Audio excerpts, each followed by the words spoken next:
งาเฝ้าตามติดบุญเป็นมิตรในทุกที่คอยช่วยเหลือเอื้ออารีห่างลาคีปลอดโผยภัยบุญพิทักษ์บุญรักษาบุญนำปาฮือหมู่เฮาพบความสุขใสแม้นชีพรับดับล่วงไปบุญส่งฮือสุขสวัสดีขอกล่าวคำว่าธรรมสวัสดีกับบรรดาท่านผู้ฟังแล้วก็ท่านผู้ชมทุกท่าน ที่กำลังติดตามจังช่องทำเป็นทีมทีวีออนไลน์กลุ่มพระสงฆ์อุบาสกอุบาสิการ่วมกันเผยแผ่ธรรมะไลฟ์สดทั้งทาง Facebook ทั้ง YouTube แล้วก็สถานีวิทยุ FM คลื่น 104.50 เมกะเฮิรตซ์วัดฝ่ายหินจังหวัดเชียงใหม่พร้อมถึงเครือข่ายวิทยุคลื่นสีขาว8จังหวัดภาคเหนือซึ่งในค่ำคืนนี้ก็เป็นคืนวันเสาร์ที่23เดือนกรกฎาคมปีพุทธศักราช2565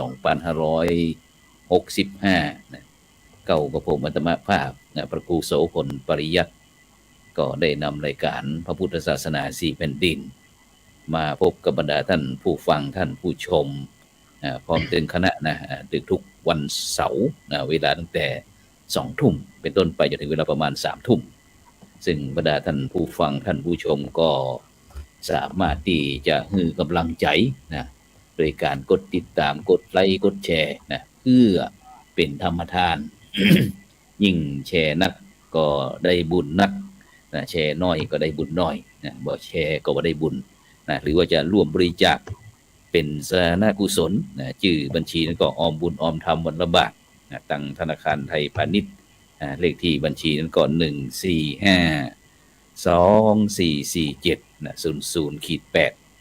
ชื่อบัญชีนั้นก็พระไทยธรรมกิจพระมหาชันชัยพรหมประดิษฐ์แล้วก็พระอาจารย์จตุรงค์ชูศรีหรือแอมธนาคารนึงก็เป็นธนาคารกสิกรไทย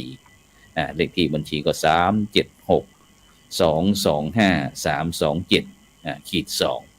ชื่อบัญชีนั้นก็พระมหาดวงทิพย์ปริยัตถารีซึ่งบรรดาท่านผู้ฟังท่านผู้ชมทั้งหลายในค่ำคืนนี้นั้นก็ที่เมืองเชียงใหม่เมืองเชียงใหม่นั้นก็ฝนตกตลอดทั้งวัน ฝนตกตลอดทั้งวันวันนี้จนทำให้หลงลืมวัน วันนี้ก็พอดีได้โทรศัพท์ไปหาท่านอาจารย์พระครูโสพลปริยัติสุธีหลวงพ่อรองเจ้าคณะจังหวัดพะเยาก็การนิมนต์เปิ้นบอกว่าวันอาทิตย์ท่านอาจารย์ออกรายการนั้นในคืนวันอาทิตย์เด้อวันอย่างคนว่าเถียงกันไปเถียงมาว่าวันนี้เขาก็นึกว่าวันนี้เป็นวันที่22 อาจารย์ครูก็บอกว่าวันนี้เป็นวันที่23โอ้ยร่างกายวันเวลามันผ่านไปแล้วจะเนี่ยได้หน้าลืมหลัง บ่ลืมอย่างเดียว บ่ลืมอันที่อันเปิดเป็นหนี้ ส่วนเฮาเป็นหนี้บ่นั้นลืมไม่หมดซึ่งจะได้ก็ตามบรรดาท่านผู้ฟังทั้งหลายเมื่อวันอาทิตย์ที่17กรกฎาคมที่ผ่านมาทางวิทยุคลื่นสีขาวคลื่น 104.50 เมกะเฮิรตซ์พร้อมถึงภาคีเครือข่ายคลื่นสีขาวโดยการนำของท่านอาจารย์พระครูพิวัฒนาภิกรมพร้อมถึงคณะศรัทธาญาติโยมก็ได้เดินทางไปถวายเตียนที่จัง9วัดที่จังหวัดแปะโดยไปที่วัดพระธาตุดอยพระธาตุเจ้าแฮไปห่มผ้าพระธาตุปีเสือปีขานที่พระธาตุเจ้าแฮจังหวัดแปะเสร็จแล้วก็เดินทางมาถวายเตียนที่วัดอินทปัญญารามบ้านกองฝายตำบลบ้านปิ่นอำเภอรองจังหวัดแปะซึ่งวันนั้นก็ประมาณคณะศรัทธาญาติโยมท่านอาจารย์มหาหลวงพี่ปัดท่อรถเกือบ100กันเกือบ100กันประมาณพุ่นหิม 7-800 คนรถก็เต็มวัดเต็มวาไปหมด หมู่ชาวบ้านก็แตกตื่นว่าโอ้คนมันยังหยังมาใจ นักเต้นนักว่านะครับแต่ฉะนั้นก็ต้องขอบคุณอนุโมทนานะครับฉะนั้นก็ไปที่ท่านอาจารย์พระมหาดวงทิพย์นะครับปริยัติธารีเนาะนิมนต์ท่านอาจารย์มหาได้ทักทายกับบรรดาท่านผู้ฟังท่านผู้ชมสักน้อยหนึ่งก่อนว่าขอเชิญขอการนิมนต์ครับก็ขอถวายความเคารพนะครับพระรัตนตรัยนะครับแล้วก็ครูบาอาจารย์ทุกรูปนะครับในองค์การธรรมะเป็นทีมแล้วก็ขอการพระอาจารย์พระครูโสพลปริยัตินะครับซึ่งในค่ำคืนวันนี้เนาะเราก็มันเป็นค่ำคืนของรายการพุทธศาสนา4แผ่นดินได้มาพบได้มาปะการแถมนะครับเนาะก็ขอธรรมะสดๆดีนะในค่ำคืนนี้เราจะได้มามาจากันต่อยอดนะครับอาจารย์ต่อยอดครั้งที่แล้วก็ค้างไว้มีหลายเรื่องเหมือนกันอย่างที่ว่าคือตะวันก่อนเนาะพระอาจารย์เนาะเขาคุยกันคือมันจะมีเรื่องที่น่าตกใจเหมือนกันครับอาจารย์ในแถบภาคเหนือเราเนี่ยครับในแถบภาคเหนือคือเชียงใหม่เชียงรายเชียงตุงไม่แน่ใจว่าเชียงทองเนี่ยหลวงพระบางเนี่ยไม่แน่ใจนะครับว่าไปถึงก็แล้วก็แถบเชียงหุ่งอะไรพวกนี้ครับก็มีแผ่นดินไหวนะพระอาจารย์แผ่นดินไหวขนาดมันก็มันมีหลายเตือนครับหมดเท่ากันครับขนาดบางครั้งก็ 6.3 6.5 ก็มี 5.8 5.7 5.0 มันแล้วแต่ครับมันมาเป็นละลอกครับพระอาจารย์ครับผมพระอาจารย์ครับครับฉะนั้นก็วันนั้นโอ้แม่นเตือนวันนั้นก็ที่อย่างก็ที่อันจังตุงของเฮานะครับเนาะจังตุงของเฮานั้นก็โดยเฉพาะนั้นก็มีอย่างก็เปิ้นบ่ฮ้องว่าอันแผ่นดินไหวเนาะวันนั้นแผ่นดินไหวแผ่นดินไหววันนั้นก็ทำให้พี่น้องจะได้นี่ เป็นดินไหววันนั้นอาจารย์มหาหลวงทิพย์อยู่ที่ไหนผมวันนั้นนี่ผมอยู่ที่นี่ครับอาจารย์ครับผมไปช่วยงานที่ที่กอทรายครับอาจารย์ครับกอทรายครับซึ่งเพิ่นบอกว่าวันนั้นประมาณเที่ยงคืนนะท่านอาจารย์มหาหลวงทิพย์จากนั้นก็ได้ความเป็นห่วงเป็นใยเที่ยงคืนนี่ผมต้องสะดุ้งตื่นขึ้นมาเลยพระอาจารย์ครับเรื่องตื่นจะได้พ้องลองงูบรรยากาศให้ฟังกันดูก็ที่เชียงรายถามจริงๆแล้วมันก็มีประมาณว่านี่ครับคือก็ผมกำลังจะพักผ่อนครับที่จริงผมวันนั้นผมก็พักผ่อนค่อนข้างที่จะช้าหน่อยทำงานเพิ่งเสร็จแล้วก็จะไปพักผ่อนแล้วก็มันก็เกิดอาการที่ว่าอย่างเตียงเรามันโยกก็ครึ่งๆนี้โอ้โหอันนี้มันเป็นแผ่นดินไหวแล้วนะครับอาจารย์ไอ้นี่เป็นภาพเก่าครับอาจารย์ครับเนี่ยพอมาต้องกองอะไรนี่เป็นภาพเก่าต้าเดือเนี่ยไม่ได้รุนแรงขนาดนี้ครับภาพใหม่นี่มันก็จะมีแค่ที่บ้านหนองห้องครับอาจารย์หนองห้องเนี่ยมีการที่กำแพงบ้านเขาเนี่ยมันเป็นอิฐแดงนะครับอิฐแดงอันนี้เป็นภาพเก่าหมดครับเนี่ยมันเป็นสมัยของเนี่ยเป็นสะพานท่าเรือซึ่งเขาภาพเก่าก็ภาพใหม่นี่มาปนกันเนี่ยนี่ก็เป็นอันนี้บทใจครับอันนี้บทใจครั้งนี้นี่มันมีความเสียหายนะครับอาจารย์ครับมันจะมีแค่บางดินถล่มน้อยๆครับอันนี้เป็นภาพเก่าหมดครับอาจารย์ครับตัวเนี้ยประมาณสักประมาณสัก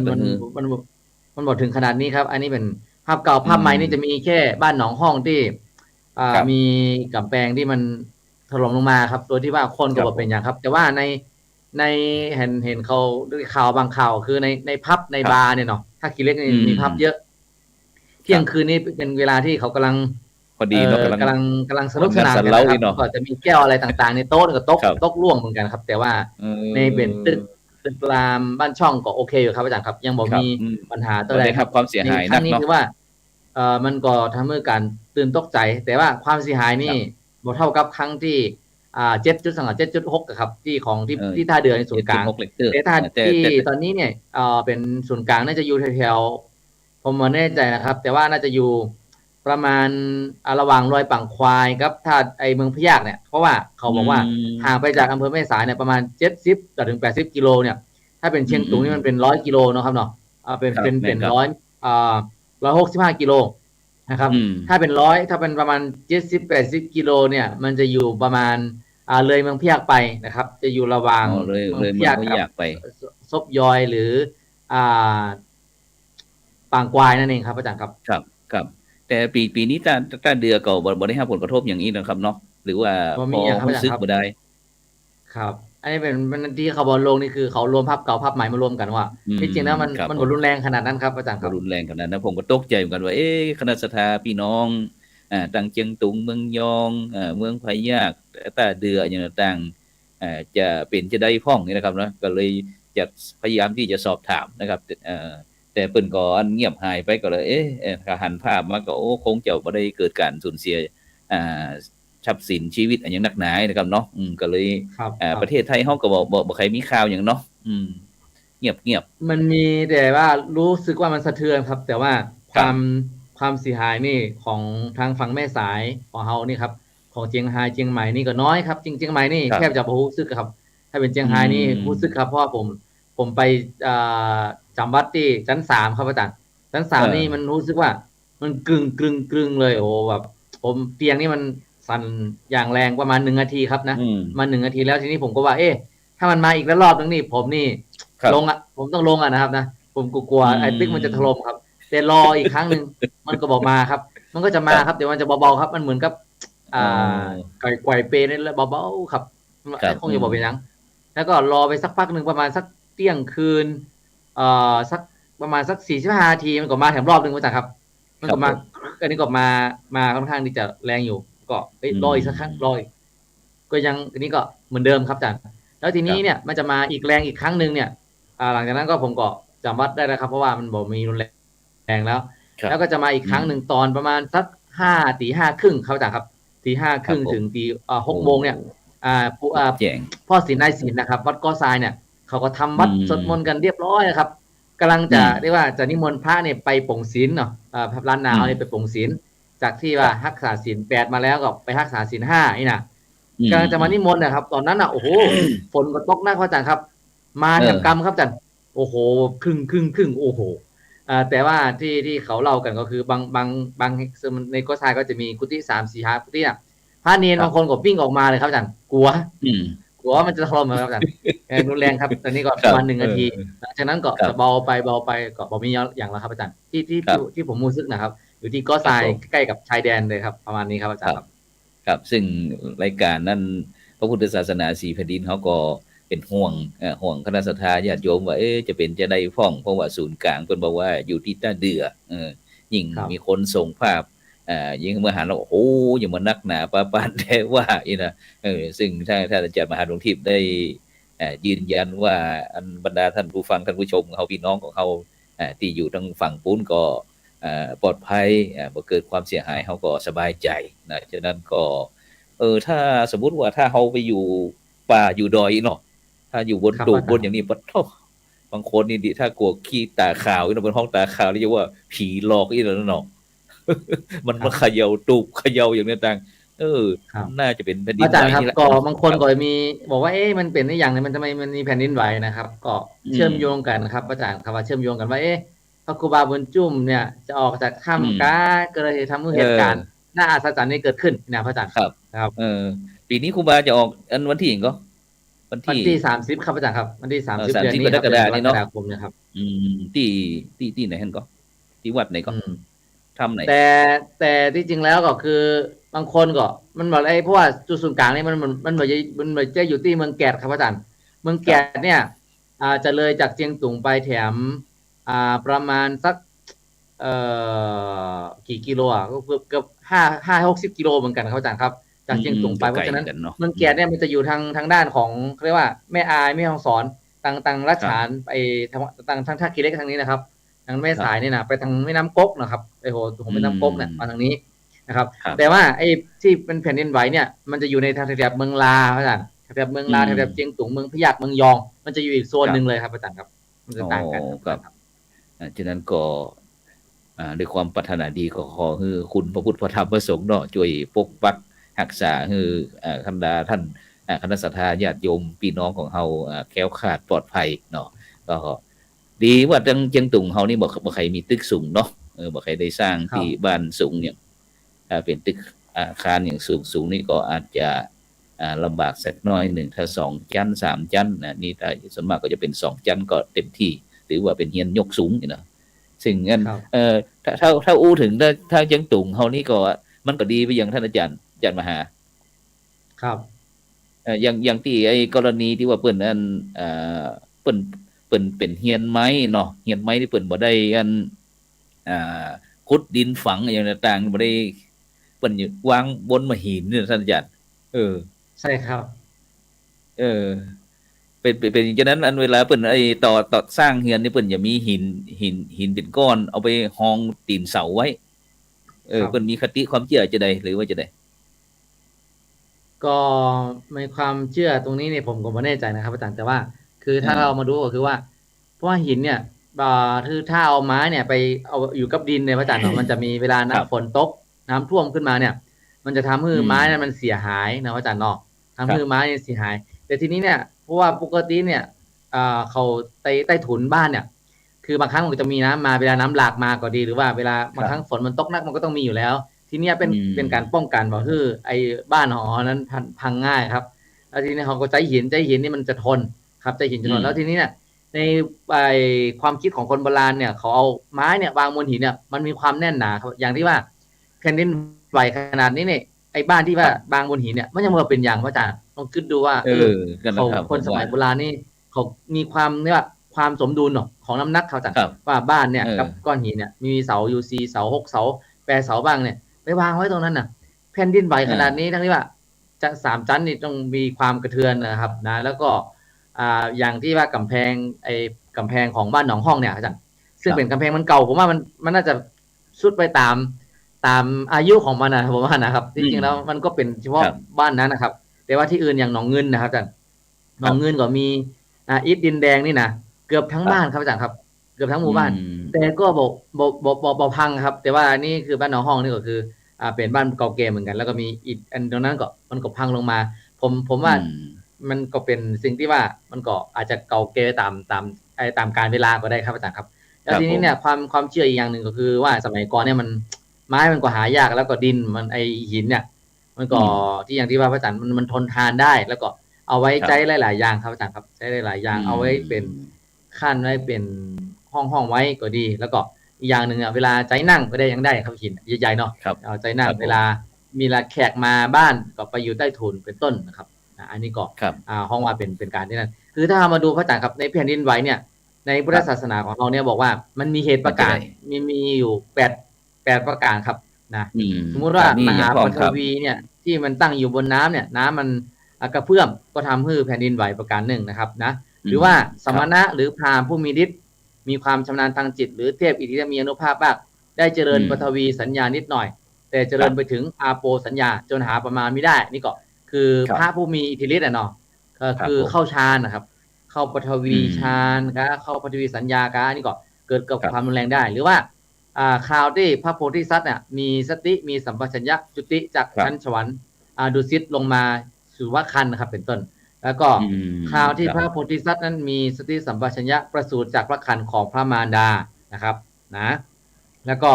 คราวที่พระพุทธเจ้านั้นตรัสรู้นะครับอันนี้ก็แผ่นดินก็จะไหวครับครับแล้วก็คราวที่พระพุทธเจ้านั้นแสดงพระธรรมจักรอันนี้ก็เป็นแผ่นดินไหวครับหรือว่าครับตอนที่พระพุทธเจ้านั้นโปร่งอายุสังขารนะครับแล้วก็อย่างสุดท้ายครับอย่างที่8ก็คือคราวที่พระพุทธเจ้าปรินิพพานครับอาจารย์นี่มันมีเป็นครับผมในของพุทธศาสนานี้ท่านครับพูดเอาไว้ประมาณ8 ชนิดนี้ครับอาจารย์ครับ8อย่างนะครับอืมซึ่งถ้าเราผมมองนึกถึงว่าอันเป็นอย่างที่พ่อแม่พี่น้องของเราตั้งฝั่งลายพุ่นน่ะเนาะตั้งรัชฉานของเราต่างๆเนี่ยเพิ่นนั้นวางมาหินไว้ผมว่าบ่แน่นะเพิ่นอาจจะรู้ได้เรียนรู้อย่างต่างๆเหล่านี้ครับเพราะว่าโลกที่เรามันไอ้ที่ว่าแผ่นดินไหวมันไม่ใช่ว่ากำลังมาไหวนะครับฉะนั้นอันเอ่อ อย่างคนสมัยแต่ก่อนนี้เปิ้นก็จะแปลงบ้านถ้าเป็นประเทศไทยเขาเนาะเปิ้นแปลงบ้านเปิ้นก็จะต้องอยากคือทนทานแข็งแกร่งอย่างครับหลังจากนั้นมาประเดี๋ยวนี้ประเทศไทยของเฮาบางเทื่อนี่ก็จะเหมือนกับแปลงบ้านนี้สร้างบ้านนี้อยู่บนแท่งปูนนะครับสามารถที่จะครับเคลื่อนไหวได้สมัยก่อนนี่บ่ได้ต้องใส่ที่จะต้องคือเข้มแข็งบ่ว่าจะเป็นทั้งไอ้รอเสาเทเสาตีนจ้างก็ใส่โอ้ยจีปะทะนะครับเอ่อ แต่พี่น้องตั้งชาญเขาผมว่าบ่ธรรมดานะครับ เพราะว่าใจหินบอกว่าสามารถมันเคลื่อนไหวโอดอ่อนเหมือนกับมันผิวเหมือนกับใบลมพัดใบมะพร้าวอ่ะผิครับพระวไปอาจารย์ครับผิวไปอ่ะเพราะว่าถ้าแข็งลงไปมันก็ก้นหรือว่ามันล้มแต่ถ้ามันปรับครับตัวได้ขยับเขยื้อนได้นะครับโยกซ้ายโยกขวามันก็กลับมาอยู่ที่เดิมนี่ครับเนี่ยครับตรงนี้ถือว่าครับไม่เขาธรรมดาครับนี่เป็นภูมิปัญญานะครับหรือว่าประสบการณ์อย่างต่างที่เป็นได้เรียนครับรู้นะครับจากธรรมชาติอืมเพราะว่าบางเตี้ยคนเฮานี่บางเตี้ยมันก็ลืมนะท่านอาจารย์มหาเนาะลืมว่ามนุษย์คนเฮาก็เป็นธรรมชาติเหมือนกันแล้วอู้ถึงธรรมชาติเนี่ยอู้ถึงเรื่องปลาเขาลำเนาไพนกหนองคลองบึงแม่น้ำมาหินนี่แหละ ลืมครับว่าคนเขาก็เป็นธรรมชาติเช่นเดียวกันนะครับฉะนั้นใช่ครับคือในในถ้าหากว่าในช่วงคนเฮาเนาะพระอาครับจารย์เนาะถ้าหากว่าครับเฮาปรับตัวบ่เป็นน่ะคือครับอ่อนบ่เป็นแข็งอืมคนเกินไปหรือว่าแม่นอ่อนเกินไปเนี่ยก็อยู่บ่ครับได้ครับในโลกเนี่ยมันต้องครับมีการปรับตัวเวลาแข็งก็ต้องแข็งนะเวลาไปเจออืมลมมาแรงเนี่ยนะครับถ้าลมมาแรงจริงๆเนี่ยถ้าหากว่าลมมาแรงมากๆเนี่ยถ้าแข็งมากมันจะทำให้เราโค่นได้แต่ว่าเหมือนมะแม่นครับแม่นพร้าวเนี่ย เวลาลมมาแห้งๆมันก็จะโอนอ่อนไปเออตามลมไปเรื่อยๆก็คือครับการปรับตัวอยู่ได้เนี่ยอย่างปัจครับจุบันเนาะการปรับตัวอยู่ในโลกปัจจุบันเนี่ยมีโรคมีอย่างก็เขาก็ต้องสู้ไปครับอาจารย์คือถ้าบอกมีการครับปรับตัวนะพระอาจารย์จะครัทำจะบได้เนี่ยครับโควิดอืมก็นักก็ยังบ่หายเตื้อเนี่ยเขาก็แม่ต้องมีนครับการปรับตัวแล้วจะครับทำมาหากินจะได้นี่นะเป็นอืมต้นนะครับอาจารย์โดยเฉคพาะรับว่าพี่น้องชาวเจียงตุงพี่น้องตังเจียงตุงเนี่ยนะครับครับพี่น้องน่าเป็นห่วงครับเพราะว่าตอนนี้เศรษฐกิจก็สุดยอด นะครับคือค่าครองชีพก็สูงขึ้นครับอาจารย์ครับครับเช่นว่าอืเมื่อก่อนมเนี่ยก๋วยเตี๋ยวมันประมาณ2,000จานครับอาจารย์ตอนนี้2,000น่ะจานประเดี๋ยวนี้มันขึ้นประมาณ3-4,000จานแล้วครับอาจารย์ครับโอ้ขึ้นโฮเกือบ50%ถึงนั่นนะครับถึง100%เลยครับอาจารย์ครับเพราะว่าอืคือเนื่องจากว่ามเงินค่าจานมันก็ตกต่ำขนาดเลยครับแล้วก็ครับทั้งมีข่าวว่ารัฐบาลก็ไอ้ธนาคารกลางก็มีปัญหาอย่างเงี้ยเป็นต้นครับอาอืมจารย์ครับซึ่งก็ครับผมแต่ว่าพี่น้องชาวเจียงตุงเนาะที่อยู่ทางเจียงตุงก็ดีเมืองยางเมืองยองก็ดีเนาะต้องต่อสู้นะครับต้องครับใช้ชีวิตอย่างบ่ประมาทนะครับรู้จักใช้กินอย่างพอดีเรามีเศรครับษฐกิจพอเพียงพระอาจารย์ครับคือแม่นครับมีพักอยู่หลังบ้านมีอืมสวนอยู่หลังบ้านมีหนองอยู่อืมที่นาเนาะเขาก็เอามาครับ ใช้มาคือมันเป็นประโยชน์ครับพระอาจารย์ครับเนาะครับซึ่งผมที่ผมไปผมมักจะไปดูอันแถวบ้านพี่น้องครับตั้งฉานเขาว่าเวลามีบ้านเนี่ยเปิ้นชอบปลูกผักไม้ใส่หญ้าผักสวนครัวหัวกินได้ถึงแม้จะเศรษฐกิจจะได้ก็ตามบางครั้งเปิ้นบ่ต้องใจสตังค์ก็ได้ท่านอาจารย์เนาะถ้าสมัยแต่ก่อนบ่ต้องใจสตังค์ก็ได้นะเพียงแค่จะเอาสิ่งของผักผลไม้หน่อไม้ก็อย่างเป็นแลกกันได้เอาเป็นแลกกันเปลี่ยนกันนะซึ่งก็ทำให้บ่ต้องเดือดร้อนอย่างที่ท่านอาจารย์พระมหาดวงทิพย์ได้อู้ว่ามีการปรับตัวครั้งยิ่งใหญ่นะโดยเฉพาะในปัจจุบันเนี่ยบรรดาท่านผู้ฟังทั้งหลายนะซึ่งในปัจจุบันนี้ถ้าบุคคลใดท่านใดที่บ่เรียนรู้นะของการเปลี่ยนแปลงนะเพราะว่าตั้งแต่สถานการณ์โควิดมาเนี่ยเรารู้สึกว่าอ่าการดำเนินชีวิตของเฮามีการเปลี่ยนแปลงไปนะอย่างที่เคยไปมาหาสู่กันนะพริกบ้านเหนือเกลือบ้านใต้นะถ้าบ่เป็นญาติกันแท้ๆปัจจุบันบรรดาท่านผู้ฟังทั้งหลายก็บ่ใครอู้ใครจากันเพราะว่าต่างคนก็ต่างระแวงต่างระแวงกันนะเพราะว่ากลัวจะเป็นโรคนั้นโรคนี้นะโดยเฉพาะในช่วงนี้ก็ผีดาดลิงผีดาดลิงขึ้นมาให้หมดนะมีบ่าวชาวไนจีเรียในไนจีเรียท่านอาจารย์บ่าวไนจีเรียเข้ามาเอวประเทศไทยแล้วทีนี้ก็อันวีซ่าหมดทีนี้ก็บ่สบายออกตุ่มออกเป็นน้ำเหลืองอย่างต่างเขาห้องว่าผีดาดลิงแล้วก็หนี หนีไปทางสระแก้วนี่นะครับหนีไปทางสระแก้วนะซึ่งก็ทำให้ประเทศไทยของเขานี่ภาวะพะวงเช่นเดียวกันนะฉะนั้นสิ่งที่มันเกิดขึ้นเนี่ยท่านอาจารย์มหาหลวงทิพย์เนาะมันบ่ใช่ธรรมดานะเนาะ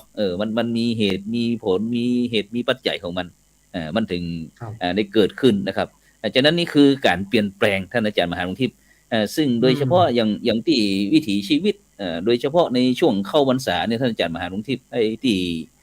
เจียงตุงของเฮานี่วิถีชีวิตจากการที่เข้าวัดเข้าว่าเทศกาลเข้าพรรษานี่มันเปลี่ยนแปลงไปพร้อมก่อครับก็ช่วงที่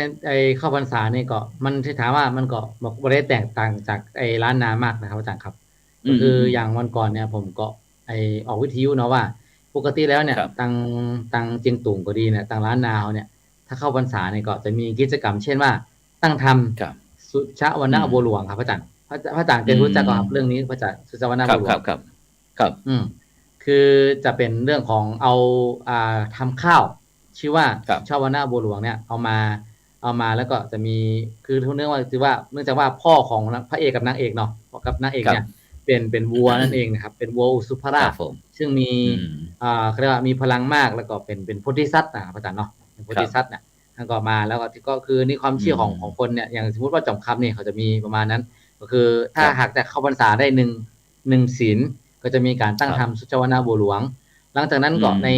ในพรรษาก็จะมีการทำบุญอย่างที่ว่าเป็นอุโปสติกภัทรพระอาจารย์ครับแต่บ้านเฮานี่มันยังบ่ค่อยมีนะพระอาจารย์ว่าก็อุโปสติกภัทรเนี่ยก็คือเป็นแม่นครับเป็นการทำบุญเขาเรียกว่าเป็นเข้าโบสถเนี่ยถวายทานเข้าโบสถนี่คือที่เจียงตุงเนี่ยเขาจะมีค่านิยมที่ว่านิมนต์พระสงฆ์นะครับอาจารย์ไปลงโบสถด้วยกันเนาะในหัวโบสถเดียวกันเนี่ยไปลงด้วยกันแล้วก็นิมนต์มาทำบุญเช่นถวายเพลแล้วก็ถวายจตุปัจจัยทายทานที่เราต้องการถวายเนี่ยหลังจากที่ออกจากโบสถมาแล้วเนี่ยก็มาฉันพระทหารเพลแล้วก็มารับของทานนี่มันจะเป็นช่วงเจ้าครับแต่ถ้าผมมาดูจากร้านนาของเฮานี่ก็จะเป็นช่วงบ่ายนะอาจารย์เนาะช่วงบ่ายปกติคือไปเข้าโบสถในช่วงบ่ายคือช่วงบ่ายแล้วก็แต่ว่ามาด้านนาเขาก็มีนะครับแต่ว่าอาจจะบอกฮ้องว่าเป็นอุโบสติกภัทรก็อาจจะฮ้องว่าเป็นการทำบุญทั่วไปเช่นว่ามีน้ำกามีอย่างเนี่ยถวายผู้ที่มาประชุมเนาะผู้ที่มาฟังปาฏิโมกข์ครับอันนี้คืออย่างประการหนึ่งเขาเรียกว่าอุโบสติกภัทรนะอันนี้ไปดูทางเมืองยองดีกว่าพระอาจารย์ทางเมืองยองเป็นจะได้เพราะว่าในพรรษานี่มันมีกิจกรรมตัวนี้ผมพูดถึงเรื่องของนี่ครับพระอาจารย์วรเชษฐ์อุโบสติกภัทรมีก็ครับทางเมืองยองพูดจะได้ครับอาจารย์ครับมีก็มีปกติครับคือหมายความว่าเฮาก็ส่วนมากก็คือโหศิลป์มันเฮาโหศิลป์นะอาจารย์เนาะเฮาโหศิลป์โหบ่สดก็ถ้าโดยมากก็คือตังเมืองยอนี่เพิ่นจะนิยมว่าตำบลนึงก็จะมีอุโบสถบ่กี่อุโบสถเนาะจะมีอุโบสถเดียวแต่ว่าปัจจุบันนี้ตามที่ผมสังเกตคือว่ามันมีพระสังฆาธิการที่เป็นพระเถระผู้ใหญ่ขึ้นมาแล้วก็มีโอกาสได้เป็นเจ้าคณะตำบลมาครับเปิดโฮซิปเนาะก็อุโบสถก็เริ่มหลากหลายมากขึ้นนะครับเมื่อก่อนนี่อย่างเมืองไร่กอข่อยเมืองไร่เดี๋ยวนี้มีบ้านแรมมาแถมบ้านแรมก็เริ่มมีอุโบสถมาแถมอาจารย์คือก็เริ่มที่จะหันมาขึ้นสังเกตดูว่าเวลาเฮาไปแอวเมืองยองก็ดีไปเจียงตุงก็ดีทำไมบางวัดบ่มีอุโบสถก็เพราะว่าอย่างเปิ้นนับถืออุโบสถเดียวก็คือมันเรื่องของโหศิลป์อุโบสถอาจารย์เนาะครับมันเป็นการสร้างความสามัคคีซึ่งกันและกันแล้วก็ทีนี้ถามว่าตะกี้อาจารย์ว่าอย่างก็ขออภัยครับทานเข้าโบสถครับคือถวายทานอาหารเพลแล้วก็ถวายทานจตุปัจจัย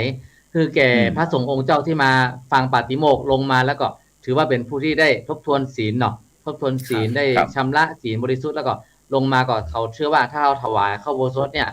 อาจจะเป็นผู้ที่มีบุญก็คือในเจียงตุงเนี่ยจะเวียนกันไปสมมุติว่าวันนี้เนี่ยเป็นวัดโหควงพรุ่งนี้ก็ต้องอีกศีลนึงก็ต้องเป็นวัดเชียงยืนนี่นะแล้วก็ถ้าบอกว่าด้านนาเขาก็สมมติว่าจะเข้าโบสถเป็นตอนบ่า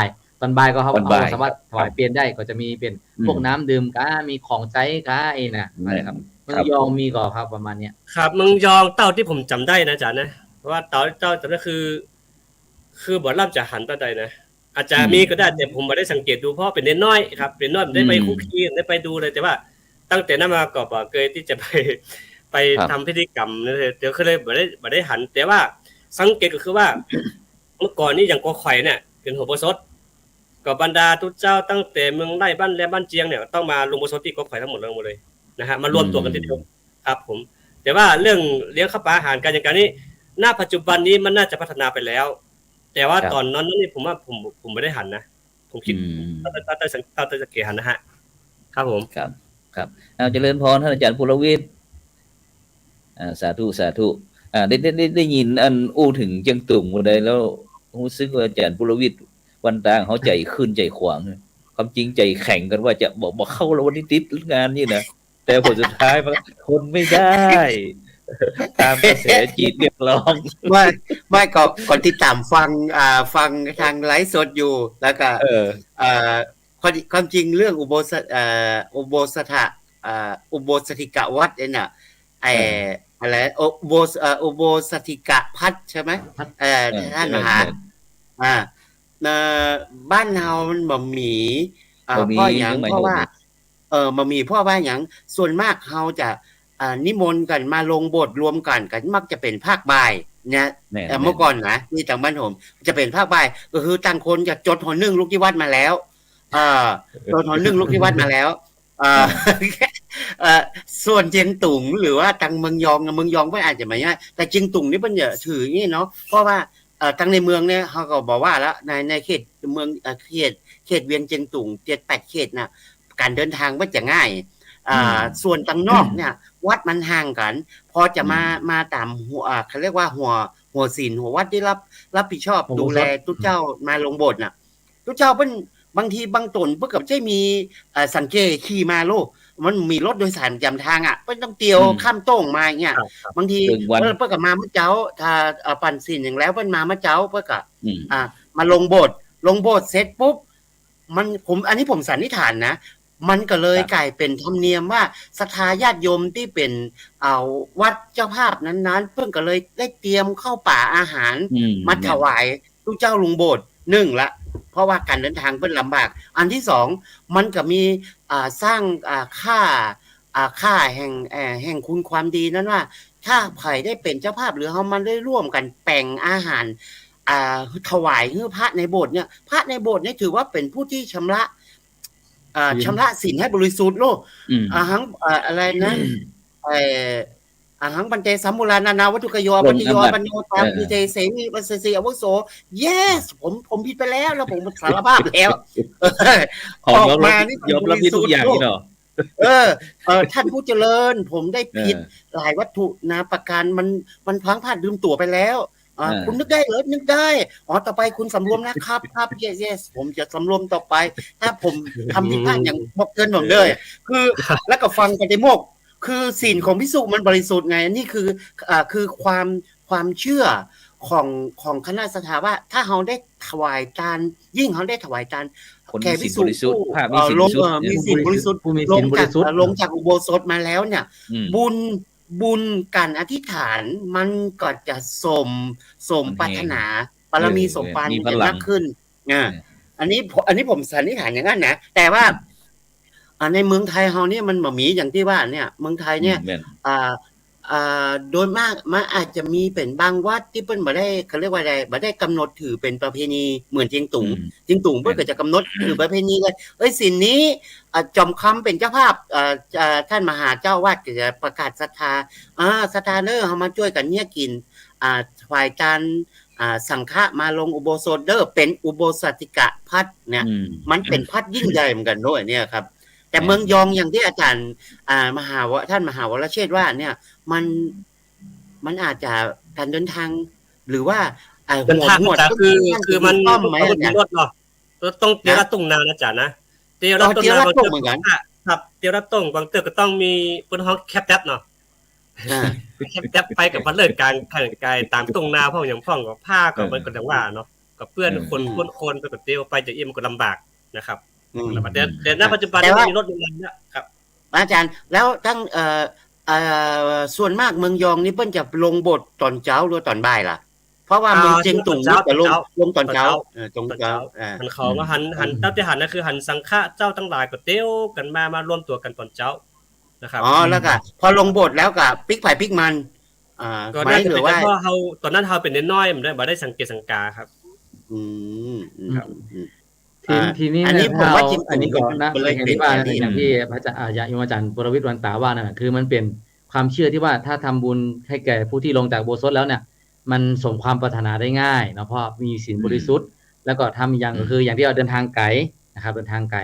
และอย่างนึงก็คือทำให้คนเนี่ยได้ทำบุญนะว่าอย่างน้อยที่สุดก็คือในพรรษาหนึ่งเนี่ยเพราะมันจะเวียนไปไงทำให้หมู่บ้านนั้นน่ะรวมกันเป็นประชาสามัคคีกันแล้วก็ มาทำบุญร่วมกัน อันนี้ก็เป็นสิ่งที่อีกประการหนึ่ง แต่ แล้วทีนี้เนี่ยถ้ามาพูดถึงเรื่องของทำข้าวเนี่ยอย่างที่โยมอาจารย์ปรวิทย์บรรตาถามว่านี่อย่างเจียงตุงเนี่ยชอบทำบุญด้วยกันที่ว่าเลือกสุชาติวรรณบัวหลวงเนี่ยมาเป็นธรรมคติในการเทศประจำเนี่ยมันมีแต่ว่าบางวัดก็แล้วแต่นะว่าแต่ว่าคืออันนี้จะมีศีลหนึ่งที่ว่าเขาเทศสุชาติวรรณแต่โดยทั่วไปแล้วก็จะเทศเวสสันดรชาดกอย่างนั้นนะเขาก็คาดเวลาตอนบ่ายเนี่ยเขาก็จะมีการเทศอย่างเทศทำให้พ่อศีลแม่ศีลได้ฟังอันนี้นี่คือถ้าสมมติว่าเอาตัวนี้มาบอกว่าคือชาวเชียงตุงเชื่อว่าสุชาติวรรณบัวหลวงเนี่ยในตรงเนี้ยมันจะแฝงไปด้วยคติธรรมสอนใจมากมายเช่นว่าการเป็นผู้หญิงเนี่ยต้องทำตัวจะได้อันนี้นะถ้าไปอ่านเนี่ยต้องไปอ่านของดุษฎีนิพนธ์ของ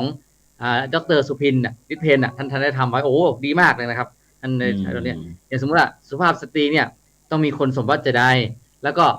สามีภรรยาเนี่ยต้องมีพฤติกรรมจะได้นะมันจะอยู่ในธรรมสมมติเลยแล้วทีนี้การที่จะทำมาค้าขายทำมาหากินเนี่ยในธรรมสุชาติวรรณบัวหลวงก็บอกไว้ชัดเจนนะครับว่าคนขยันนี่ต้องขยันต้องกล้าต้องขายเนี่ยเพราะฉะนั้นในธรรมสุชาติวรรณบัวหลวงมันจะแฝงไปด้วยคติธรรมวิถีชีวิตของคนเจียงตุงหรือว่าของพี่น้องชาวลุ่มไอแถวห้าเชียงนี่นะห้าเชียงนี้ไว้ได้มากเลยนะครับแล้วอีกประการหนึ่งก็คือว่ามันเป็นการที่ว่าคือแม้จะเป็นสัตว์เป็นคนเนี่ยหาว่ามีใจเมตตาแล้วเนี่ยมันก็เรียกว่าเป็นคนที่มีคุณธรรมอันนี้นี่ก็แฝงไว้ด้วยหลักคิดที่ว่าเขาจะเกิดมาเป็นชาติพันธุ์ใดหรือว่าเป็นคนแบบเจ้าใดเนี่ยมันสำคัญที่การปฏิบัติอันนี้เนี่ยอันนี้ก็คือเป็นทำสุชาติวรรณบัวหลวงเพราะว่าเขาเชื่อว่าทำสุชาติวรรณบัวหลวงเนี่ย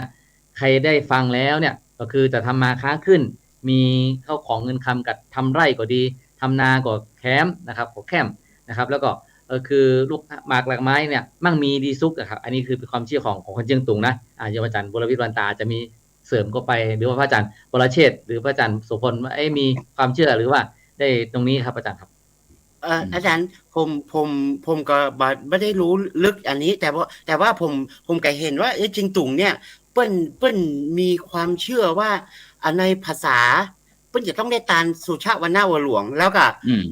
อย่างที่อาจารย์ว่านะคือเปิ้นจะมุ่งหมายถึงความอุดมสมบูรณ์ของพืชพันธุ์ธัญญาหารการทำมาค้าขายเนี่ยซึ่งในตังเชียงใหม่เฮาบ่ได้หยิบทำจาดกที่มันมีแนวอย่างนี้มาแล้วก็ผมเหมือนจะมีเสียงตุ่งนะสุชาติวรรณบัวหลวงมาคนคำอย่างสี่จาดกนี่นะเพื่อนจะหยิบมาเทศมาวาดบ่อยแต่สุชาติวรรณบัวหลวงเนี่ยอย่างที่พระอาจารย์ว่ามันมีคติธรรมแฝงเรื่องชีวิตครอบครัวเรื่องการสอนผู้หญิงอย่างเงี้ยค่อนข้างจะจำเป็นสำหรับวิถีชีวิตของเจ้าบ้านมากนะผมก็ว่ามันก็เลยนี่แล้วอันนั้นเห็นไหมนะอาจารย์สุชาติวรรณบัวหลวงใช่ไหมที่บ้านเปิ้นกับลวดแต่งงัวเผือกงัวอย่างตาลนั้นอันนั้นเกี่ยวกับอันนี้ก่อนใช่อันเดียวกันที่ทำบัวทำเป็นรูปบัวตัวใหญ่อย่างเงี้ยนะใช่ฮะแล้วก็มีลูกผักรากไม้เอาไปใส่เอาไปบูชานั่นน่ะเพราะว่าคือในการคิดว่าคือสมัยก่อนเนี่ยถ้าไปดูอินเดียเนาะอินเดียเนี่ยเขาจะบางแห่งเขาใช้วัวไถนาไงแต่ว่าเชียงตุงณปัจจุบันหรือเมืองยองเนี่ยเขาจะใช้ควายไถนาแต่ว่าคือวัวเนี่ยเป็นสัญลักษณ์แห่งความมั่งมีเนาะครับเนาะครับมันเกี่ยวกับอะไรนะพูดกับท่านดร.เนาะมันรีเฟอเรนซ์กับความเป็นโพธิสัตว์ของรีเฟอเรนซ์มันอ้างอิงกับความเป็นโพธิสัตว์ของพระพุทธเจ้าที่ได้เกิดมาเป็นผู้รักษาได้ยินรีเฟอเรนซ์มันก็ลายกระเด็นมาถึงเพเลยอ่ะมันรีเฟอเรนซ์ที่อาจารย์ว่าก็ตั้งเหนือเขาจะมามีแต่ว่าแล้วมันก็สร้างเขาเรียกว่าอะไรอาจารย์มันสร้างรูปแบบการทำบุญที่มีรูปแบบได้ประสานความสามัคคีมาลากงัวแปลงงัวอย่างกันเนาะแล้วก็มีเอาผลไม้รากไม้ไปใส่น่ะสุชาติวรรณบัวหลวงเนาะที่หันฝาวาดฝาผนังจอมคำสุชาติวรรณบัวหลวงมาคนคำอย่างอ่ะประมาณทำจาดกของจิงตุงประมาณ4พวกอ่ะผมจะหันก็อย่างอีกประการหนึ่งนะคือสุชาติวรรณบัวหลวงเนี่ยเป็นต้นแบบคือเป็นเขาเรียกว่าหอเสาเดียวนะถ้าเราไปที่ควาบนชุ่มเนาะมันจะมีหอเสาเดียวเพราะว่าท่านเนี่ยจะพักที่กุฏิหอเสาเดียวคือจะมีเสาเดียวเท่านั้นนะเวลากุฏิของท่านขึ้นไปนะครับคือมันมาจากหอของนางสุชาติใช่ไหมอาจารย์ นางเอกเนี่ยนะครับนางอุมาตันตีเนี่ยคือเขาจะอยู่ที่หอเสาเดียวพ่อเนี่ยต้องการที่ว่าจะให้ลูกปลอดภัยก็เลยเอาเอาเนื้อหนังมังสาของพ่อเนี่ยของโคอุสุภราชเนี่ยครับอุสุชาเนี่ยนะเอาไปสร้างเป็นหอเสาเดียวแล้วก็ทีนี้เอาลูกสาวเนี่ยไปไว้ชั้นบนแล้วก็ทีนี้เนี่ยคือถ้าใครจะไปมาเฝ้ามาหาลูกสาวเนี่ยต้องปีนขึ้นไงที่ชั้นเดียวเนี่ยมันเสาเดียวเนี่ยมันขึ้นยากนะมันขึ้นยากทีนี้เนี่ยมาเจอพระเอกนะครับเจอพระเอกก็คือเจ้าสุชาวนาเนี่ยจึงจะมีอิทธิฤทธิ์แล้วก็เหาะขึ้นไปแล้วจึงไปเสาเดียวแล้วพระครูบาวัชชุก็มีความคิดว่าเนี่ยคือมันเหมือนกับชีวิตของคนเรานั่นแหละว่าชีวิตของคนเรามีชีวิตเดียวนะต้องบอกพระมาศเนี่ยอยู่ด้วยความแบบพระมาศคือมีหอเสาเดียวไว้ที่ถ้าหอน้ำเขาเรียกว่าหอเสาเดียวที่น้ำของนะ ที่เมืองพงเนี่ยถ้าเขาไปก็จะเจอแล้วพระครูบาบุญชุ่มเนี่ยจะไปที่ไหนก็นิยมสร้างหอเสาเดียวไว้เป็นที่พักมันก็แล้วอาจารย์มันก็เลยกลายเป็นต้นแบบของสถาปัตยกรรมที่มาจากความเชื่อของชาดกนี่ตัวเนี่ยมันก็เป็นรูปแบบที่ทำให้เรามีเอกลักษณ์ที่แตกต่างนะอาจารย์เนาะทำให้มีเอกลักษณ์ที่แตกต่างนะแต่ว่าอย่างที่อาจารย์ว่าเนี่ยการที่ไผ่ที่จะขึ้นหอเสาเดียวได้โดยการที่จะไปจีบสาวอยู่ทางบนเนี่ยถ้าจะขึ้นง่ายนอกจากจะมามีอิทธิฤทธิ์แล้วเนี่ยสาวจะต้องเป็นแม่ครัวตัวคือถ้าสาวเป็นแม่ครัวรู้จักทอดสะพานนี่น่ะมันก็จะขึ้นได้ทอดสะพานทอดบันไดลงมามันต้องทอดบันไดลงมาสาวจะต้องเป็นแม่ครัวตัวคือทอดบันไดลงมาเนี่ยนั้นมันต้องเหาะขึ้นไปกันได้อันนี้ผมพูดเอาม่วนบันไดนะอาจารย์วันนี้มีลูกหล่อลูกโจรนักหลายอาจารย์บริวิทย์เอาอาจารย์มหาวิทยาลัยแล้วไอ้ช่วงเทศกาลนี่ก็คือมันเป็นช่วงที่เป็นหน้าทำบุญเนาะอาจารย์เนาะก็กิจกรรมต่างๆนั้นก็มันก็เพิ่มเติมเข้ามาถามว่าข้ามสาออมสาต่างก็มันก็ต่างน้อยนึงคือกั้มสามันบรรยากาศดีคือต้นไม้ต้นตอกฝนตกฟ้าฝนดีมันบ่งบอกถึงความร่มเย็นเป็นสุขของเฮาเนาะแต่ก็ถ้าสมมุติว่าอย่างเมืองยองก็ปัจจุบันก็ไม่กันมีการบนห้องทำวัคซีนนี่จะทำวัคซีนก็คือเอาทำสมมติจะเป็นช่วงบ่ายถ้าสินไข่เป็นเจ้าภาพก็จะแปลงเข้าป่าอาหารแปลงต้นอย่างต้นเพิ่งต้นอย่างครับต้นเตียนต้นอย่างไปก็หอมล้อมนี่คือศีลนั่นต้องรับผิดชอบนะครับแล้วก็อาหารก็ต้องไปแต่งไปเลี้ยงคนเฒ่าแต่ปีนี้ได้ข่าวว่าคนเฒ่านอนวัดก็ร้อยปลายเหมือนกันนะอาจารย์100ปลายก็แต่ว่าสิ่งที่แผ่นดินไหวได้ข่าวว่าคนเฒ่าวิ่งออกไปหารเหมือนกันนะไปหารมันสูงก็กลัวจะล้มลงมาก็ได้วิ่งออกมานะครับตอนนี้ว่าศรัทธาตังเมืองยองจึงตุงก็ดีที่พี่สองปันนาที่เนี่ยก็ศรัทธานักแน่นเนาะศรัทธานักแน่นแต่ว่าเขาก็อยากจะเสริมทำนำปัญญาให้ไปถูกต้องเนี่ยก็ต้องรอโอกาสต่อไปรอจังหวะเวลาที่ด่านเปิดแล้วก็ไปจัดธรรมสัญจรนะอาจารย์ดร.ทิพย์เนาะอาจารย์พระครูสุพลเป็นประธานนำหน้าเลยผมต้องขออภัยแล้วเนี่ยอาจารย์สุพลนำหน้าสักอย่างนะผมต้องปกติก็จะมีธรรมสัญจรอยู่นะครับตอนที่สมัยเนาะอาจารย์บุรวิทย์บรรตาตอนที่สมัยของพระครูบาตากระดาษพระครูบาอาทิตตธรรมโมเนี่ยอานนท์เนี่ยท่านก็ไปท่านก็จัดมีของก็สมมติช่วงพรรษาก็จะให้พระเนรเนี่ยไปเอาของไปแจกให้กับผู้ชราหรือว่าเด็กน้อยนะเอาของไปแจกให้แล้วก็ธรรมะไปเทศอาจารย์ครับสมัยก่อนนะมีกิจกรรมดีมากครับอาจารย์ครับก่อนโควิดเนาะอาจารย์ก่อนโควิดช่วงหลวงพ่อครูบาเปิ้นสุขภาพยังแข็งแรงเพิ่นก็จะเอาเนี่ยเอาทั้งไอ้ธรรมะทั้งไอ้เขาเรียกว่าอะไรทั้งสิ่งของธรรมะสงเคราะห์อามิสสงเคราะห์ไปรวบรวมจากบ้านเฮาเนี่ยเอาไปพวกยาดมยาหอมอย่างเงี้ยนะก็เปิ้นก็ไปให้คนเฒ่าซึ่งมันก็เป็นที่ปรับปรื้มจะลุงใจเนาะกับคนเฒ่าที่เปิ้นมานอนวัดต้องยอมรับนะคนทางเจียงตุงเมืองยองนี่มานอนนี่ล้นศาลาล้นวิหารซึ่งวัฒนธรรมนี้มันก็เพื่อแผ่มาถึงแม้เปิ้นจะอพยพแรงงานมาอยู่เมืองไทยน่ะตั้งวัดตั้งรอบนอกเนี่ย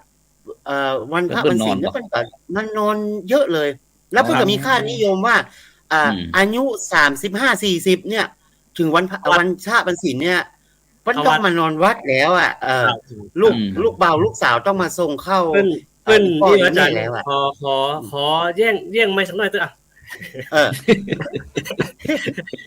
วันนี้เปิดให้เต็มที่ คนตังเฮานี่ตังยองหรือเจียงตุงนะถ้าอายุมักสัก40ปุ๊บก็จะแยกครอบครัวนะแยกไปอยู่เถียงไร่เถียงสวนเพิ่นบ่เกี่ยวข้องกับลูกหลานนะตั้งบ้านตั้งตองก็ปล่อยให้ลูกหลานบริหารจัดการไปเพียงแต่ว่าหน้าที่ของพ่อแม่ตัวปู่ย่าตายายคือดูมาช่วยดูแลลูกหลานนั้นน่ะมาช่วยดูแลลูกน้อยเขาสารทุกข์สุขดิบปล่อยเขาจัดการไปคือนี่ก็ดีอย่างนึงว่าเพิ่นถึงเวลาแล้วเนี่ยเพิ่นต้องสละให้ลูกหลานดูแลเนาะแต่บ้านเฮาปัจจุบันนี้บ่ต้องกลัวลูกบ่ได้ดีก้ามยังกล้าเอาปล่อยลูกบ่คิดอะไรสักเตือนน่ะเนาะแต่พูดนี่อันเด้นะพอถึงคำว่าบ้านเนี่ยครับมันของเฮาศาสนาแนวของเฮาเนี่ยมันค่อนข้างจะเอาอิทธิพลข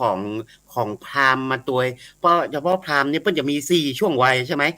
สุดท้ายก็คือสัญญาสีอ่ะการสละการสละภาระในครอบครัวแล้วก็ปลีกวิเวกเพราะว่าเป้าหมายในชีวิตก็คือว่าสร้างฐานะครอบครัวแล้วให้ลูกหลานดูแล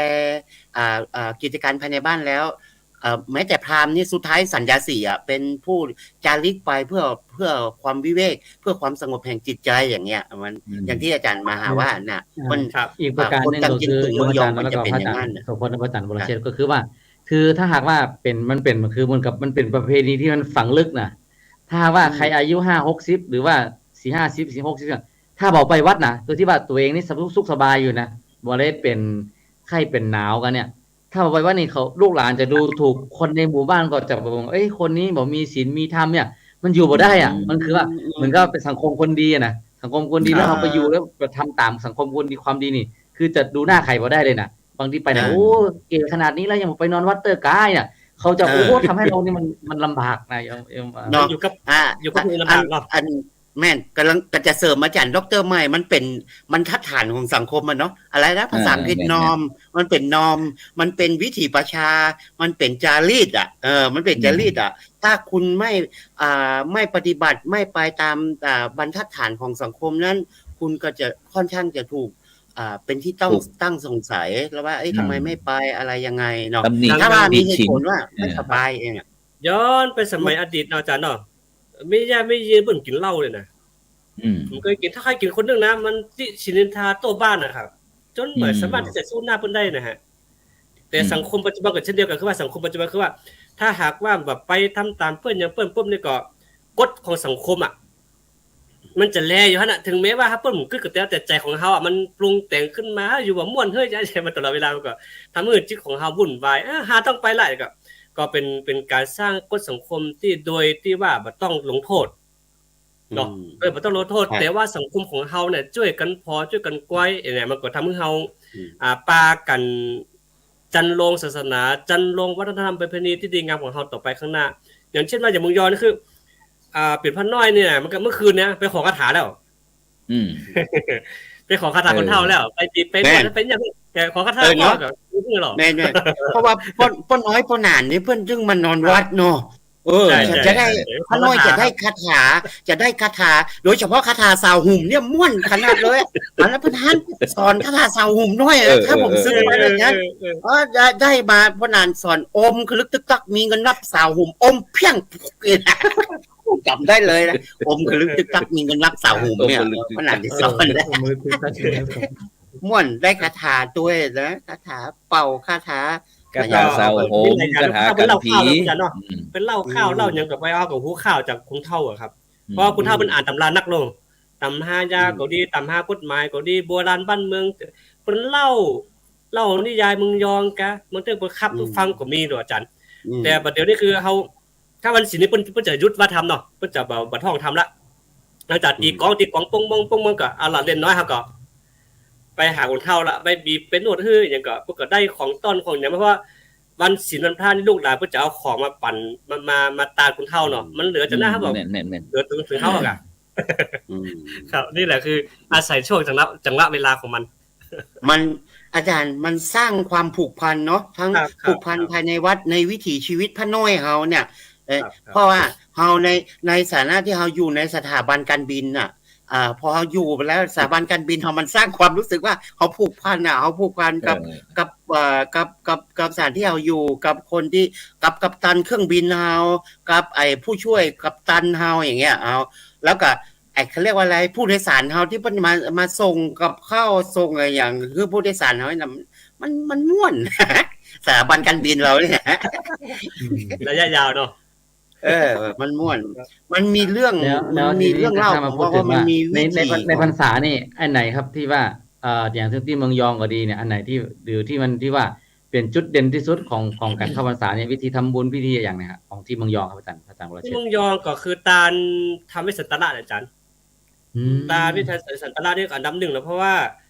ก็ถ้าย้อนแต่ก็จะคือปัจจุบันนี่มันทำเหมือนอย่างก็ง่ายอะครับ แต่ถ้าสมมุติว่าถ้าย้อนไปสมัยที่เตรียมเวลาเนาะก่อนเข้าพรรษาเนี่ยเพิ่นก็ต้องเดินเจ็ดเดือนต้องฟันลานแล้วหรอต้องฟันลานต้องต้มลานต้องเจ็ดลานแล้วก็ศรัทธาจะปั้นท่านใดที่จะตันทำเรื่องอย่างก็ต้องเอาเตียนไปหาตุเจ้าแล้วก็ขอแต้มนิดหน่อยหลังจากเสร็จแล้วไปปุตตาทำเวลาได้มาตานต่อคือทำให้แสนผูกนึงเนี่ยกว่าจะตานได้เป็นปีนะอาจารย์เนาะกว่าจะจานได้มันเป็นปีอ่ะต้องไปซับสุมซับมาแล้วทีนี้พอตาปุ๊บมันอลังการอ่ะคือมันต้องแห่จ้างแห่มาสมมุติว่ากันนกรเนี่ยเป็นกันใจแห่พระยาวิสดรเข้าเมืองปุ๊บต้องฮื้อกลุ่มหนุ่มสาวเอาเต้นทำก็ต้องเต้นทำเสียงดีๆหน่อยแล้วก็ทำเนี่ยไปตกตามหัววัดนะครับมันจะวัดเดียวนะครับไปตกตามหัวอย่างสมมติว่าอย่างพระสิงห์มี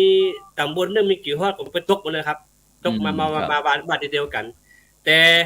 ถ้าวัดทำที่ผูกยาวคือดักกรมาทีของขวัญเนี่ยมันยาวแล้วก็ตัวเจ้าบางตนเต้นปุ๊บปนจิ้วไฟปุ๊บกำเกินเด้อป่อเนาะดูอันขอลงไปดูไฟกำเนี่ยอดบัดได้ ก็มีประเทศต่อก็มีนะฮะ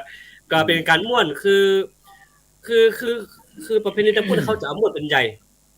สาระทำคำสอนเต้ก็น้อยหนึ่งเพราะมันยังขนาดเปิ้นเต้ทำนะโมตัสสะภะคะวะโตอะระหะโตสัมมาสัมพุทธัสสะก้องก็ก้องที่ปุ้งปังหูเรื่องหรอก กระลาซับก็เล่นไปฟ้าก็ฟ้อนไปทับก็เต้นไปศูนย์อ่ะจบไปคือเอาม่วนเป็นใหญ่ไม่อาจารย์ อย่างที่ว่ามันมีความ เนี่ย เรียก ทำ ว่า เนี่ย ฟัง อย่างที่ ทำ ทำ ด้ว ที่ ย บอ ควาก ม ว่า สนุกคืนเคงอาจารย์ อย่างทำสมมติว่ามัดซีเนี่ยปกติเราต้องเป็นนางสาวต้องเป็นบ่าวหรือเป็นสาวซึ่งจะนิยมเอามัดซีไปด้วยกันครับอาจารย์อันนี้ความเชื่อ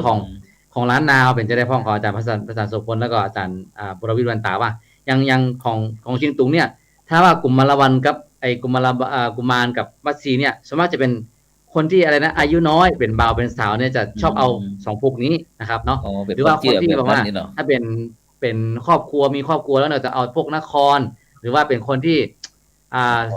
ยังกำลังมาแบบชอบม่วนๆเนี่ยจะเอาคาถาพันนี่นะเป็นต้นนะอาจารย์ในคนในร้านนาเป็นจะได้พ้องครับอาจารย์ปุรวิทย์มีการเลือกอาจารย์ใดพ้องเรื่องการกันเต้นอาจารย์ในเรื่องความเชื่อดั้งเดิมเกี่ยวกับเรื่องตั้งธรรมหลวงเนี่ยว่าจะเลือกเอาเป็นเจ้าภาพอันใดนี่ผมยังไม่ได้ศึกษาลงลึกว่าก่อนหน้านั้นมีไหมแต่ว่าจากที่ผม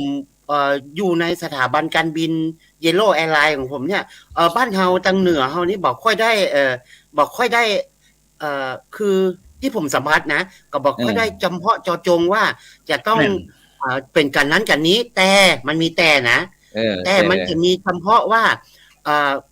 เพราะทำแต่ละผูกเขาจะไปเกี่ยวเนื่องกับสัตว์ปีเปิ้งไม่ใช่ทำเหนื่อยทำน้อยสัตว์ปีเปิ้งสมมติว่าผมเกิดปีเปิ้งนี้ผมก็เลยจะต้องไปเป็นเจ้าภาพทำผูกนี้เพราะว่าเพื่อนจะเอาทำในเนี้ยเอาไปเกี่ยวเนื่องกับปี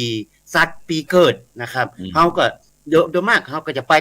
ปตามแนวความเชื่ออันเพเนี่ยครับอาจารย์อาจารย์ฤดูกาลนี่เราควรจะมีการเตะแบบแต่ละทำนองแต่นั้นน่าจะดีนะเสริมเข้ามาได้บรรยากาศดี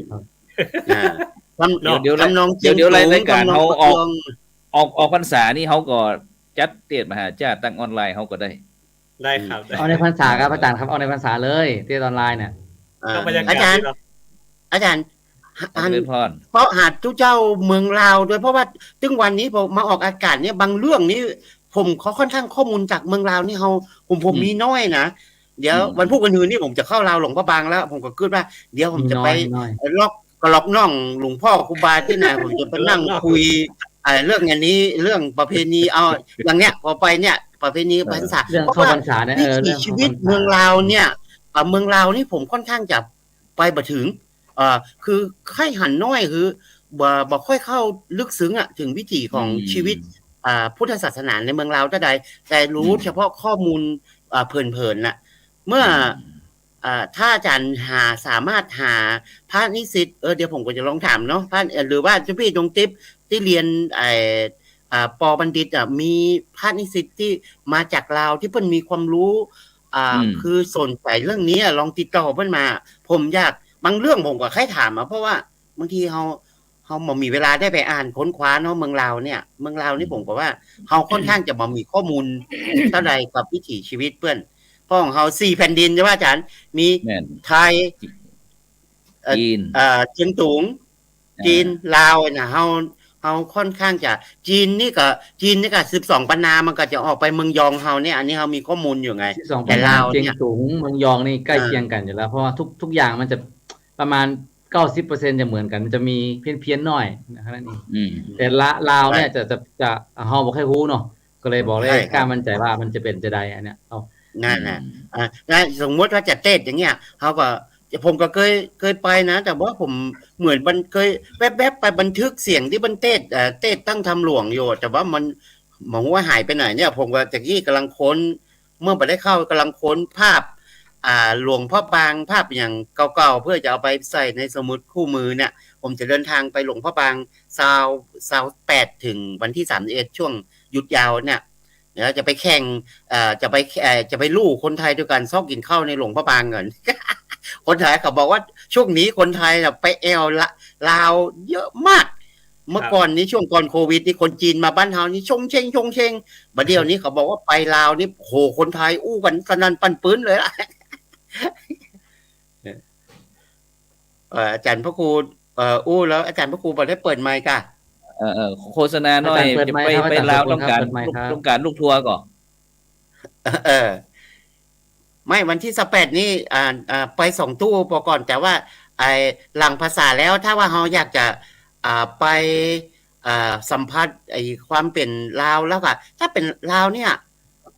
เฮาไปทางนอกเมืองนะผมอยากไปทางนอกเมืองเพราะมีนิสิตลาวอยู่เฮาไปสัมผัสวิถีชีวิตนอกเมืองแล้วก็อย่างที่ว่าเดี๋ยววันเสาร์หน้าเดี๋ยวเฮามาอู้ต่อแหมเวลาหมดไปแล้วฉะนั้นขอโฆษณาวัดพระธาตุดอยสุเทพหน่อย1วันพรุ่งนี้คณะสงฆ์ภาค7เปิ้นก็จะจัดพิธีฉลองปริญญาที่วัดพระธาตุดอยสุเทพวันพุธตอนเช้านี่ก็จะเป็นสวดนวคหายุสมธรรมถวายในหลวงแล้วก็ในภาคบ่ายก็เป็นการนั้นฉลองหรือว่าแสดงมุทิตาจิตแก่บรรดาพระภิกษุสามเณรที่สอบบาลีได้ฉะนั้นก็คณะศรัทธาญาติโยมวันพรุ่งนี้ไปที่วัดพระธาตุดอยสุเทพแล้วก็คณะสงฆ์ที่วัดเชียงใหม่ก็จะมีรวมกับส่วนรายการที่วัดเชียงใหม่ก็จะมีการบวชพระ910ที่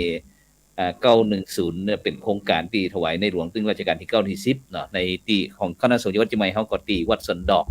บ่ใช่ที่วัด7ยอดวัด7ยอดฉะนั้นก็ในค่ำคืนนี้ต้องขอบคุณคณะทำงานของเฮาที่ได้ใช้เวลาอย่างเต็มที่ฉะนั้นก็ขอบบุญในกุศลใดที่ท่านทั้งหลายปรารถนาจึงในการได้เป็นบ่ได้ชอบประกอบด้วยธรรมะวิศีลวิธรรมขอฮือพันสำเร็จสำหรับในค่ำคืนนี้เวลาหมดเวลาขอกล่าวคำว่าสาธุ